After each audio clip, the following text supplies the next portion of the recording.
1 Peter is an eminently practical letter. Peter talks to us about how we can live as Christians. He gives us lots of advice about how we should live our lives. And I think if we were to sum up what he says, it's in this phrase: you are, therefore be. Let me explain. And I will use some examples from Paul. Galatians 5:24, Paul says, in Christ we have already crucified the flesh. But in Romans 8:13, we are told to put to death the deeds of the body. So in one place he says you're already dead, and then in another place he says, kill off the body, become dead.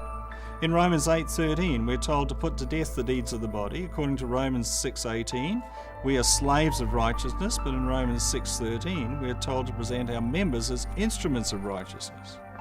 Paul says Christians are already transformed in 2 Corinthians 3:18, but in Romans 12:2, we are called to be transformed. The language that Paul uses in one place says this is what you are, in another place says be that.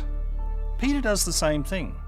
Peter says, in Christ you died to sin, so that you should live as one who is dead to sin.